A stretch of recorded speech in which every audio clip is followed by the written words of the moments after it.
16 polisi diperiksa terkait pembubaran tawuran yang berujung penembakan terhadap 3 warga. Sementara dari hasil otopsi dan pemeriksaan petugas, 2 dari 3 korban didapati dalam pengaruh narkoba dan minuman keras.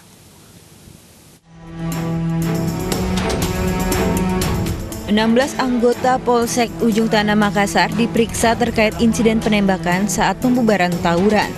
Dari insiden pada hari Minggu kemarin, 1 dari 3 korban penembakan tewas. Berdasarkan hasil otopsi dan pemeriksaan, 3 korban disebut mengonsumsi narkoba saat kejadian. Fakta-fakta dan juga prosedur-prosedur dilaksanakan.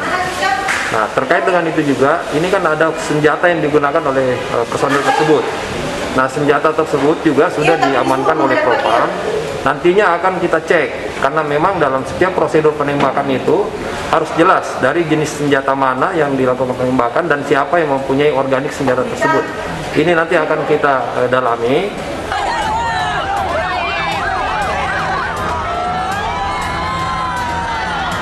Kemarin malam ratusan orang berkumpul saat kedatangan jenazah pemuda yang diduga tewas dalam insiden penembakan. Korban sebelumnya sempat dirawat di Rumah Sakit Polri Bayangkara, Kota Makassar karena luka tembak di kepala. Sementara 2 orang korban lainnya masih dirawat di rumah sakit. Dari Makassar, Sulawesi Selatan, Tim Liputan iNews melaporkan. 2 hari pasca insiden penyerangan, layanan di Polsek Ciracas, Jakarta Timur berjalan normal. Meski demikian, Polsek Ciracas dijaga dengan pengamanan ketat.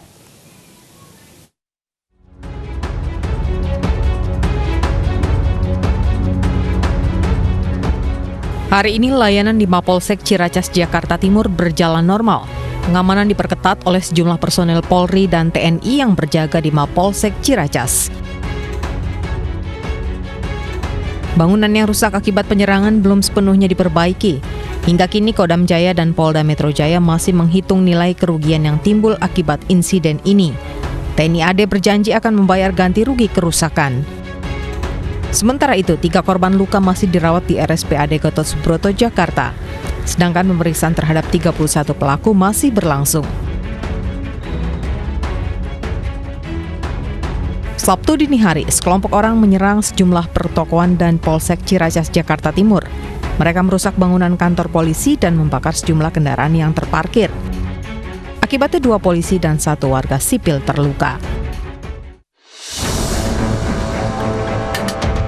Setelah petugas dari Polri dan TNI menggelar olah tempat kejadian perkara, diketahui fakta bahwa insiden berawal dari sejumlah prajurit TNI AD yang termakan hoaks penganiayaan. Penyerangan berawal dari kecelakaan yang menimpa prajurit TNI Prada MI. Prada MI memberitahu puluhan rekannya terkait kecelakaan ini.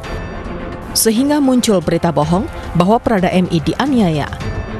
Rekan-rekan Prada MI pun lantas menyerang Mapolsek Ciracas. Panglima TNI Marskal Hadi Cahyanto berjanji akan menindak tegas anggotanya yang terlibat dengan diproses hukum dan dipecat dari dinas militer.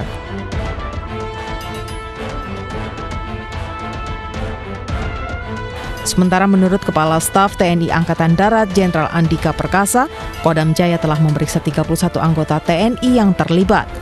Pihaknya juga meminta maaf atas insiden yang terjadi dan akan bertanggung jawab membayar ganti rugi serta membiayai pengobatan korban. Dari Jakarta, Tim Liputan iNews melaporkan. Bareskrim Polri memeriksa ratusan saksi terkait kebakaran Kejaksaan Agung. Salah satu yang diperiksa adalah pejabat Kejaksaan Agung.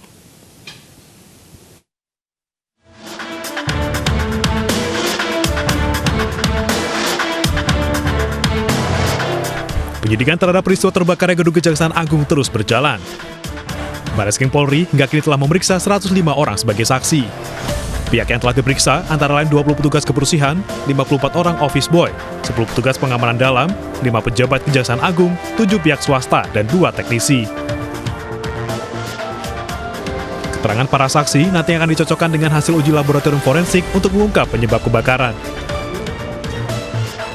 Hari ini kami dapatkan informasi terkait dengan saksi yang dilakukan pemeriksaan ada sekitar 105 saksi yang sudah dilakukan pemeriksaan. Jadi kita kerja ini paralel.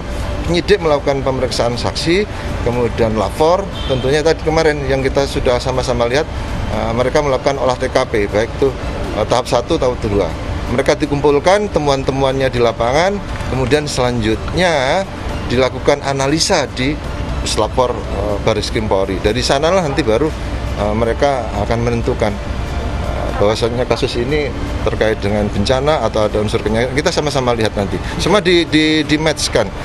Keterangan dari saksi, kemudian hasil di lapangan, olah TKP, bagaimana nanti sama-sama kita lihat.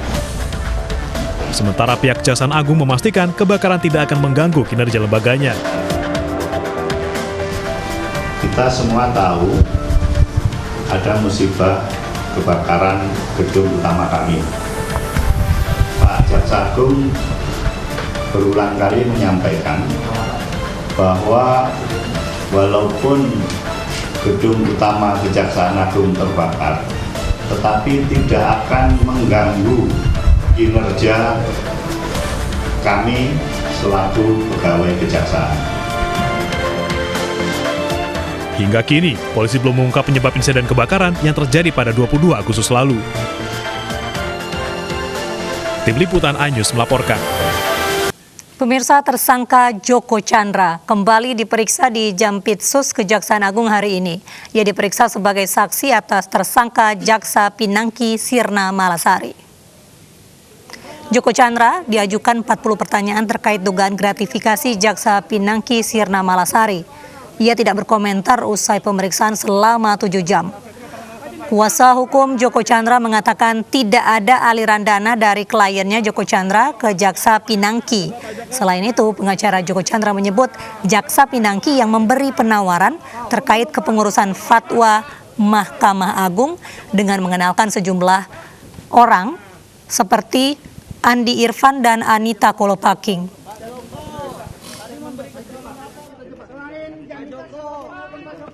Memberikan ke Pinangki itu aja. Tapi selama ini dibilang Iya. Pinangki. Ada Pinangki itu membawa tim. Iya ada Andi Irfan itu. Dia membawa tim. Timnya itu adalah bagian dari Andi Irfan dan Anita Kolopaking. Nah, kan? Yang mengenalkan ya pihak swasta juga. Iya. Mengenai penetapan tersangka Joko Chandra dalam kasus Pinangki dan yang berhubungan dengan MH itu tanggapan pengacara bagaimana? Nggak ada itu. Nggak ada. Kan hanya mereka. Nggak ada apa? Iya. Itu kapan Pak uang itu aliran? Ya mereka menawarkan fatwa MA.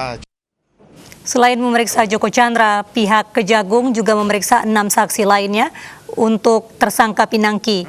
Mulai dari pihak swasta yakni marketing kantor Tri Tunggal Money Changer, Meliani Trikartika, manajer Station Automation Sistem Garuda Oki Zuhelmi, Hermanto Yosef, Reservation Ticketing and Distribution System PT Garuda Yeno Danita, sopir dari tersangka Pinangki Sugiyarti, serta Anita Kolopaking yang diperiksa di Mabes Polri. Seluruh saksi diperiksa terkait dugaan gratifikasi atau suap Jaksa Pinangki.